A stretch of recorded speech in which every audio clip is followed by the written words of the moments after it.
আমাদের এই চারপাশের পরিবেশটা হচ্ছে একদম ভিলেজের মতন। তো এর জন্য এই পরিবেশে রান্না করতে তো ভীষণ মজা হয়। তো আমি যেহেতু রান্নাবান্না করতে ভালোবাসি তাই এই চল ততক্ষণ মাছটা করে নিই।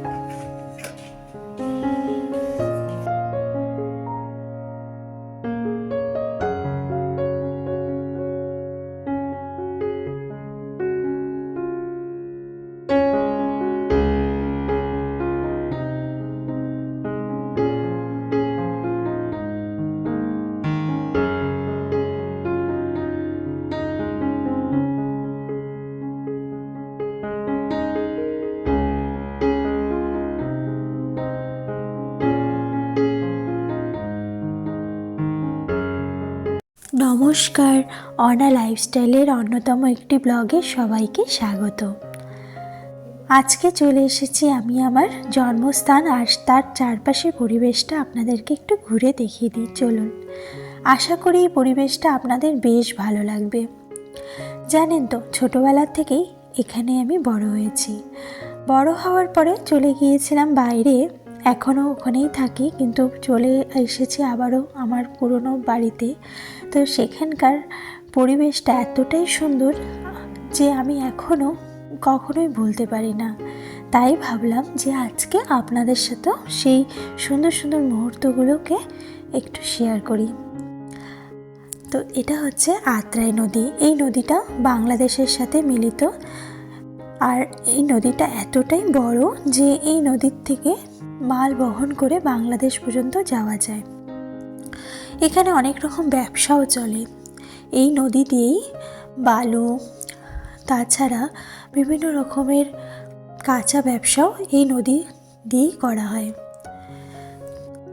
কারণ যেহেতু বাংলাদেশ কাছে আর এই নদী দিয়েই বাংলাদেশ পর্যন্ত যাওয়া যায়, তাই ব্যবসা বাণিজ্যের জন্য এই নদীটা বিখ্যাত। ছোটোবেলায় অনেক আসতাম, স্নান করতাম, মাছও ধরতাম আমরা। হয়তোবা আপনারা বিশ্বাস করতে পারবেন না, কিন্তু এখানকার ছেলেমেয়েরা এইসবে কিন্তু বড় হয়ে থাকে। বেশ কিন্তু আনন্দ আর সুন্দর একটা মনোরম পরিবেশ। তো এটা আমাদের বাড়ির পিছনটা, যেখানে আমার বাবা অনেক রকমের গাছ লাগিয়েছে। এটা একটা ছোট্টখাটো বাগান। এই রাস্তাটা হচ্ছে বাঁধের ধার। এই রাস্তা বয়ে সবাই যাতায়াত করে, অনেক মানুষই যাতায়াত করতে পারে। এখান থেকে বাইক, সাইকেল সব কিছুই চলাচল করার সুবিধা রয়েছে। চলুন এবার বাড়ি যাওয়া যাক।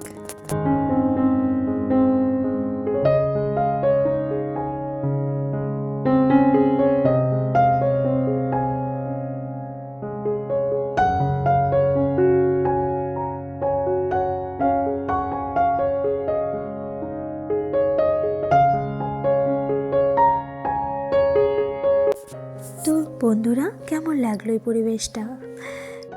কত কাছে, তাই নাই এই নদীটা? আমার তো বেশ ভালো লাগে এরকম পরিবেশে থাকতে। তো দত্ত নিবাস বলে এই বাড়িটির নাম রাখা হয়েছে। যেহেতু আমরা দত্ত, তাই দত্ত নিবাস হচ্ছে আমাদের এই কুটিরটার নাম। তো মা এখানে পুজো করছে। তো চলুন এবার ঘরে যাওয়া যাক। মানুষের চেয়ে রসুনের দাম বেশি আজকাল। কেন রসুনের দাম এত বেশি? 400 টাকা কেজি। বাপরে, এত টাকা? হ্যাঁ, কেন?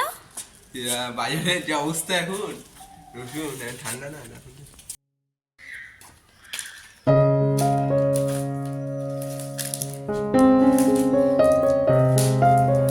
এবার চলে এলাম ছাদে। ছাদে এবার রান্নাবান্না শুরু করব। ছাদটা হচ্ছে এতটাই বড় যে রান্নার জন্য উপযুক্ত জায়গাও রয়েছে, তাই এই জায়গাটিকে বেছে নিলাম রান্নাবান্না করার জন্য। তো এখানে খড়ি আছে, তো সেগুলোকেই বাছাই করছি। কোনোদিন আমি রান্না করিনি এভাবে, ফার্স্ট টাইম। আর খুব ভালো লাগে এইসবভাবে করতে, তাই আজকে এইভাবে এই স্টাইলে রান্নাবান্না করার জন্য উপস্থিত হয়ে গেলাম ছাদের এরকম একটি পরিবেশে। হাই, তো চলে এসেছি, রান্নাবান্না সব কিছু রেডি করে নিয়েছি আজকে ছাদে। যেমন কি আমাদের এই চারপাশের পরিবেশটা হচ্ছে একদম ভিলেজের মতন। তো এর জন্য এই পরিবেশে রান্না করতে তো ভীষণ মজা হয়। তো আমি যেহেতু রান্নাবান্না করতে ভালোবাসি তাই এই পরিবেশ আজকে পছন্দ করে নিয়েছি নিজের জন্য রান্নাবান্না করার জন্য। তো আজকে হবে হান্ডি মাটন, আর সাথে হবে রুই মাছ। আর রুই মাছটাকে আমি ফুলকপি দিয়ে বানাবো, যেহেতু শীতের সিজন, তো ফুলকপি দিয়ে বানালে আমার মনে মনে হয় টেস্ট আরও বেশি ভালো হবে, কারণ এটা শীতের ফুলকপি, খেতে বেশ ভালো হয়। তো চলুন আমার সাথে, তো আপনারাও আমার সাথে পার্টিসিপেট করুন, আর রান্নাটা আমি কীভাবে করছি তো সব কিছুই নিয়ে আজকের এই ব্লগটা। এখানে ভাই এসে গিয়েছে আমাকে সাহায্য করতে। তো এইভাবে হান্ডি মাটনটা বানাবো, মাটি মাখিয়ে রাখতে হয়, না হলে নাকি হাঁড়িটা ফেটে যাওয়ার ভয় থাকে। তো গ্রাম্য স্টাইলে আজকে রান্নাবান্না করব। তো অনেক দিনই তো আপনাদেরকে আমি অন্যভাবে রান্নাবান্না শেয়ার করে এসেছি, তো আজকে একটু নতুনভাবেই রান্নাবান্নাটা শেয়ার করছি। তো কেমন লাগছে এই পর্যন্ত আমার এই ব্লগটা? যদি ভালো লেগে থাকে তাহলে অবশ্যই কমেন্ট করে জানাবেন। তো আজকে যা যা হবে সেটার জন্য প্রিপারেশন করছি।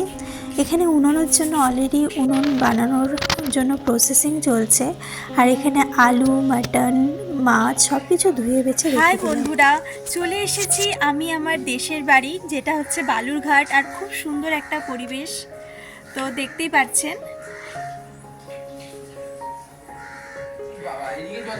আর আমাদের বাড়ির ঠিক পিছনে আপনারা দেখছেন, অবশ্য হয়তো দেখতে পাচ্ছেন যে ওই যে সাদা সাদা নদীর মতন দেখা যাচ্ছে, হয়তো আশা করি ব্লগে সেটা আপনারা স্পষ্টভাবে দেখতে পারছেন। পিছনটা পুরো হচ্ছে নদী, আর এই নদীটা হচ্ছে আত্রাই নদী। সেই নদীটা বাংলাদেশের সাথে মিলিত, আর এই নদীতে বিভিন্ন রকমের মাছ পাওয়া যায়, যেমন কি রুই কাতল তো রয়েছেই, সাথে আর মাছ, চিতল, আর ছোট ছোট অনেক রকমের মাছ। তো এই মাছ ধরতে মাঝিরা আসে অনেক দূর দূর থেকে, সেটাও একদিন আপনাদের সাথে, যেহেতু এখানে আছি অনেক দিন রয়েছি, তো আপনাদের সাথে সেটাও শেয়ার করব। এটা হচ্ছে আমার দেশের বাড়ি, ছোটোবেলায় এখানেই আমার জন্ম হয়েছে, আর এই পরিবেশটা আমার কাছে এতটাই ভালো লাগে যে আমি যতই বাইরে থেকে আসি না কেন, যতই ঘুরে আসি না কেন, তো এই পরিবেশটা কখনোই ভুলতে পারি না। তো আজকে এই পরিবেশে আমি আজকে কুকিং ব্লগ করছি, মানে ব্লগ করছি সেই রান্না বান্না। তো সবটাই আপনাদের সাথে শেয়ার করব। সাথে আজকে হবে হান্ডি মাটন আর রুই মাছ, আর সেটা হবে ফুলকপি দিয়ে। তো আজকে আমার সাথে জুড়ে থাকুন, পুরো ব্লগটা দেখুন, আশা করি আপনাদের এই ব্লগটা বেশ ভালো লাগবে। তো চলুন। তো ওই দেখুন দূরে একটি সুন্দর নদী বয়ে চলছে। এই নদীকে আমরা সবসময় পরিষ্কার পরিচ্ছন্ন মেনটেন করে আশেপাশের লোকরা চলি। নদী যত নোংরা হবে ততই ছোট হতে থাকবে, আর একদিন সেই নদী কিন্তু আর দেখা যাবে না। তাই নদী পরিষ্কার পরিচ্ছন্ন রাখার দায়িত্ব কিন্তু আমাদের সবার। তাহলে আমরা কিন্তু আমাদের পরিবেশে এরকম সুন্দর সুন্দর নদী আর এরকম গাছগাছালি সব কিছুই দেখতে পারবো। প্রকৃতির একটা ভারসাম্য রাখা কিন্তু খুবই প্রয়োজন, না হলে সেই পরিবেশ কিন্তু আস্তে আস্তে কিন্তু ক্ষয় হতে থাকে। তো আমাদের এখানকার লোকজনেরা কিন্তু এই জিনিসটাকে কিন্তু খুব সুন্দর করে মেনটেন করে চলছে। তো আমি আজকে শিলপাটায় রান্না করব, মানে শিলপাটায় মশলাটাকে বাটবো। তাই এখানে নিয়েছি, প্রস্তুতি করছি আমি এখন সব রকম মশলা, যা যা আজকে মাংস, মাছ সব কিছুতে ব্যবহার করা হবে। যেমন এখানে জিরা, আদা বাটছি, আর সাথে কাঁচা লঙ্কা আর শুকনো লঙ্কা। তো এই দেখুন উনুনটা বেশ প্রিপারেশন হয়ে গেছে, আর এখন এর মধ্যে আগুন জ্বালিয়ে নিলাম। এবার রান্নাবান্না শুরু করব।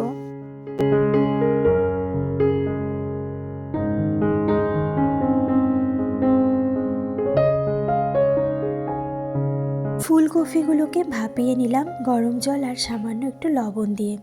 এবার এগুলোকে উঠিয়ে নেব। ফুলকপি প্রায় 50% বয়েল হয়ে গিয়েছে। একটু কলা পাতাও কেটে নিই। সেরকম বাসন আনিনি ছাদে, তাই ভাবলাম এই কলা পাতা দিয়েই আজকে রান্নাবান্না যা যা জিনিসপত্র এর মধ্যে রাখা হবে, আর কলার পাতায় খাওয়া দাওয়া করা হবে। তো বেশ ভালো লাগে না এইসব কিছু করতে, কারণ আমরা না শহরের পরিবেশে থাকতে থাকতে বেশ বোর হয়ে যায়। একটু কিন্তু অন্যরকম হলে বেশ ভালো লাগে। ছেলেকে এখানে রোদে শুয়ে রেখেছি যাতে একটু রোদ পোহাতে পারে। তো এখানে আমি এসে গেছি মাছ ভাজতে। মাছগুলো ম্যারিনেট করে রেখেছিলাম, এর মধ্যে আমি হলুদ, লবণ সব কিছু দিয়েছি। তো এখন এগুলোকে ভেজে নিব।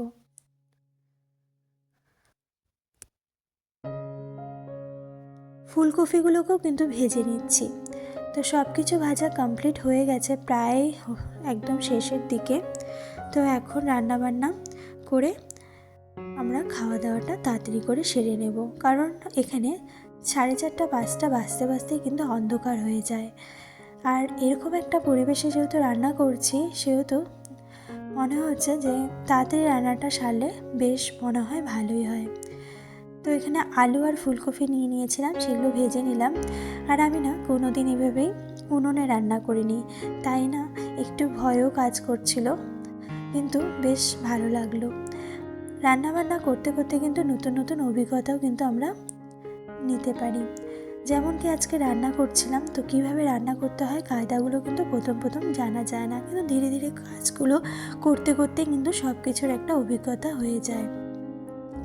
তো আপনাদেরকে আরও অনেক কিছু দেখানোর আছে। এইরকম একটা পরিবেশে যখন আমি রান্না করছি, তো কত রকম কিছু ঘটনা চারপাশে ঘটছে, সেটাও কিন্তু আপনাদেরকে ধীরে ধীরে আমার এই পুরো ব্লগে আপনারা জানতে পারবেন। খুব সুন্দর একটি পরিবেশ, চারদিকে পাখিদের আওয়াজ, কাকা করছে, আর সাথে রয়েছে বিভিন্ন রকম পাখির গুনগুন আওয়াজ। তো এইসব পরিবেশে রান্না বান্না সব কিছু সারতে কিন্তু বেশ ভালো লাগে। তো আমি না এখানে হলুদ, লবণ সব কিছু ফুলকপির মধ্যে ম্যারিনেট করে রেখেছি, তারপর এগুলোকে ভেজে নিচ্ছি, সাথে আমি এর মধ্যে আলু দিয়ে নিলাম। তো আপনারা হয়তো দেখেছেন যে আমি ফুলকপিগুলো ভাজছিলাম, তো অলরেডি ভাজা হয়ে গেছিলো, তো আমি আবারও প্রায় বাকি ফুলকপিগুলো দিয়ে দিলাম। এরপরে এর মধ্যে মশলা দিয়েছিলাম, তো জল দিয়ে কষিয়ে নেব। তো আমার এই পুরো ব্লগটা যারা যারা দেখছেন তাদেরকে রিকোয়েস্ট করব যে আপনারা অবশ্যই আমাকে কমেন্ট করে জানাবেন যে আপনাদের আমার ব্লগগুলো কেমন লেগে থাকে। যদি ভালো লেগে থাকে তাহলে অবশ্যই আপনারা একটা লাইক কিন্তু দিতেই পারেন, এতে আমি উৎসাহ পাবো আরও নতুন নতুন ব্লগ করার জন্য। আর দেখুন, আজকে বানাবো যেহেতু হান্ডি মাটন, ফার্স্ট টাইম বানাচ্ছি, প্রথমবার, তাই আমি এর মধ্যে যা যা প্রয়োজন সব কিছু কিন্তু নিয়ে নিয়েছি। আদা, রসুন, পেঁয়াজ, কাঁচা লঙ্কা, আলু গোটা গোটা, আর মাংসগুলো ভালো করে ধুয়ে রেখেছিলাম। তো আমি যেহেতু অলরেডি একটু মশলা বেটেই নিয়েছি, তাই আর দ্বিতীয়বার মশলা বাটার প্রয়োজন সেরকমভাবে হবে না। তো এবার আমি কিন্তু মশলাগুলো সবগুলো একসাথে নিয়ে, যা যা আমি নিয়েছিলাম, আলু, টমেটো, পেঁয়াজ, রসুন, জিরা বাটা, কাঁচা লঙ্কা, শুকনো লঙ্কা, হলুদ, লবণ, সাথে একটু চিনি আর পেঁপে, এই দিয়ে কিন্তু ম্যারিনেটটা ভালো করে নিতে হবে। আর এতে কিন্তু জল মিলালেও চলে, না মিলালেও চলে। তো আমি কিন্তু সামান্য একটু জল মিলিয়েছিলাম যাতে সেদ্ধটা ভালো মতন হয়, সেই জন্য।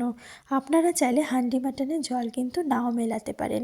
হান্ডি মাটনে মেন ইনগ্রিডিয়েন্টস সেটা হচ্ছে আদা, রসুন, আর যেটা পেঁয়াজ আছে, এই পেঁয়াজ, এটা দিয়ে কিন্তু বেশ ভালো একটা সুগন্ধ আর অ্যারোমা খুব সুন্দর আনে। কাঁচা লঙ্কা উপর দিয়ে গোটা গোটা দিয়ে ভালো করে ম্যারিনেট করেছিলাম। এরপরে এটাকে এইভাবে হালকা আঁচে, প্রথমে একটু আঁচ দিয়ে নিলাম, তারপরে হালকা আঁচে আমরা রেখে দেব। তো এখানে না রান্না করতে করতে সবাই এসে গিয়েছে, সবাই মিলে গল্প করছি আর একটু হাত তাপিয়ে নিচ্ছি। যেহেতু শীতকাল, আর শীতকালটা এতটাই প্রচণ্ড পড়ে গেছে, তাই রান্না করতে কিন্তু উনুনে বেশ আনন্দ হয়, আর হাতটাও তাপিয়ে নিচ্ছি এই সুযোগে। তো গল্প করতে করতে বেশ কাজ কিন্তু হয়ে গেল। তো আমরা সবাই এখানে বসে গিয়েছি, রান্না করছি আর সাথে গল্প কিন্তু বেশ করছি। এবার এটাকে খুলে নেওয়ার পালা। তো চলো দেখিনি কেমন হয়েছে।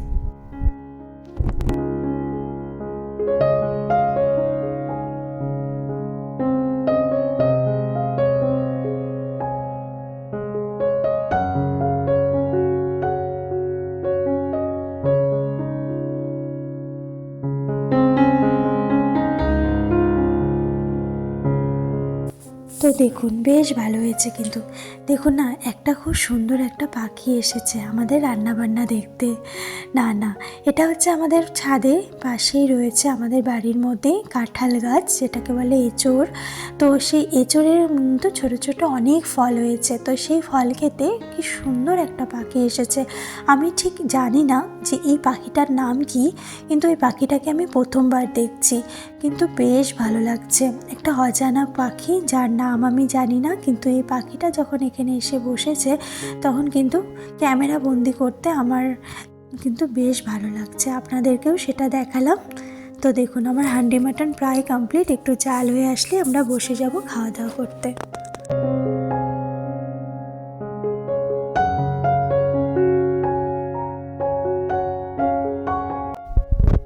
তো গরম গরম ভাত সার্ভ করছে আমার মা, সাথে আছে শাক, যা যা রান্না হয়েছিল সকালে, আর সাথে মাছের ঝোল আর হান্ডি মাটন। এই দিয়ে আজকে খাওয়া দাওয়াটা দুপুরে বেশ ভালো লাগছে খেতে। তো আপনাদের কেমন লাগছে এই ব্লগটা? আশা করি ভালো লাগলে জানাতে ভুলবেন না। তো আমরা সবাই মিলে বসে গেলাম এখানে মাটন, আর আমি তো মাটন দিয়েই খাবো ভাবছি, কারণ আমার আর ইচ্ছে নেই মাছ দিয়ে খাওয়ার, যেহেতু মাটন আমার সব থেকে বেশি প্রিয়। তো কলার পাতায় কিন্তু অনেক দিন পর খাওয়া দাওয়া করছি। তো গাছের কলার পাতা আর সাথে আছে গরম গরম ভাত আর মাংস, এই দিয়ে আজকে দুপুরের আহারটা করলাম।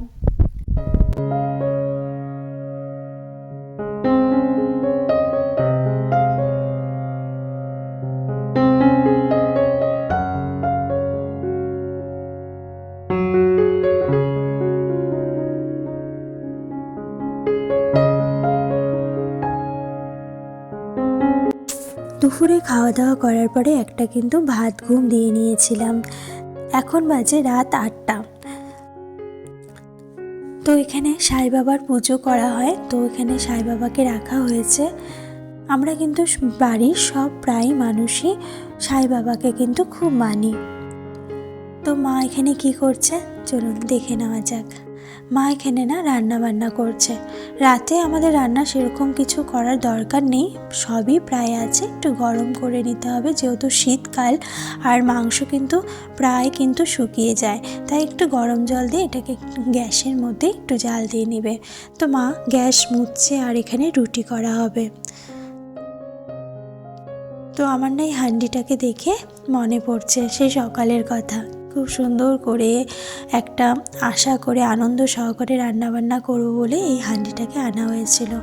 তো আমরা না অনেক দিন পর বাড়ি এসেছি, তো বাড়িটা একটু অগোছালো ছিল, আর সাথে ছিল অনেক রকমের দোলা মাকড়সা, কারণ বাড়ি অনেক বছর বন্ধ ছিল। তা আসার পরে না খুব সুন্দর করে আমি আর মা গুছিয়েছি, আর তাই আজকে আপনাদের সাথে একটু এই মুহূর্তগুলো শেয়ার করছি। দেখুন আমাদের এই পেট ডগটা চলে এসেছে, নাম হচ্ছে ক্যান্ডি। তো ও কিন্তু আমার মার বাড়িরই ডগ। তো ওকে যখনই আমি বাড়িতে আসি তো ওর সাথে কিন্তু আমার সময় কাটাতে বেশ ভালো লাগে। এটা হচ্ছে আমাদের বাড়ির এখানকার দুধ। দেখুন না কত খাঁটি, সব কিছুই না একটা পিওর জিনিস এখানে দেখা যায়, কোনো রকম এখানে মেলাবাটি থাকে না। এই জিনিসগুলো কিন্তু আমি ছোটোবেলায় বুঝতাম না, একদমই বুঝতাম না। তো এসব কিন্তু অনেকটাই অবহেলা করে এসেছি, কিন্তু এখন যখন আমি অনেক বছর পর এসেছি না, তখন কিন্তু আমার এই জিনিসগুলো কিন্তু বেশ ভালো লাগে। তো এটাই হয় না, সময়ের সাথে সাথে কিন্তু আমাদের কিন্তু অভিজ্ঞতাও অনেক কিছু হয়, আর আমাদের ম্যাচুরিটিও কিন্তু বেড়ে যায়। যখন আমরা ছোট থাকি তখন কিন্তু আমাদের এত কিছুর কিন্তু বুদ্ধি বা জ্ঞান কিন্তু একদমই থাকে না। অনেক প্রিয় জিনিস, অনেক কিছু যেগুলো আমরা এখন পেয়ে যাচ্ছি, তো আমরা কিন্তু তুচ্ছ করি। তখন আমরা ভাবি যে এর থেকেও হয়তো কিছু বেটার হবে, কিন্তু এই বেটারের আশায় আমরা কিন্তু আমাদের আজকে নষ্ট করছি। তাই আমি ভাবি যে যেই সময় আমি কাটিয়েছি সেই সময়টা কিন্তু কতটাই না সুন্দর ছিল। এখন আমি যতই ভালোভাবে বাইরে থাকি না কেন, যতই একটা সুন্দর জীবন কাটাই না কেন, এই জীবনটা কিন্তু আর কোনো দিনও ফিরে আসবে না। এই ছোটোবেলার মুহূর্তগুলো, এগুলো একটা আলাদাই আনন্দ দেয় আমার কাছে, কিন্তু এগুলো একটা সত্যি বলছি একটা স্মৃতি হয়ে সারা জীবনই থেকে যাবে। তো মা এখানে রুটি বানাচ্ছে, তো এই রুটিটা আমার ঠাম্মির জন্য দিয়ে আসা হবে, কারণ ঠাম্মি রাত্রিবেলা করে রুটি আর সবজি এসব কিছু খায়। যেহেতু আজকে মাংস হয়েছে তাই একটু মাংস দিয়ে রুটি খাওয়া হবে, তাই ঠাম্মির জন্য একটু করছে। তাই আমি বললাম আমার জন্য কিন্তু একটা রুটি অবশ্যই করো। তো আমাদের অনেকটাই মাংস বেঁচে গিয়েছিল, তাই একটু ঠাম্মির ঘরেও পাঠানো হচ্ছে। এইবার আমরা সবাই কিন্তু খেয়ে নেব। আমার মা জানেন তো মাংস একদমই খায় না, তো মার জন্যই মাছ করা হয়েছে। তো মা মাছ দিয়ে খাবে, আর আমি ভাবছি যে রাত্রিবেলা মাংস রুটি এইসব খেয়ে রাতটার ডিনারটা সেরে নেব।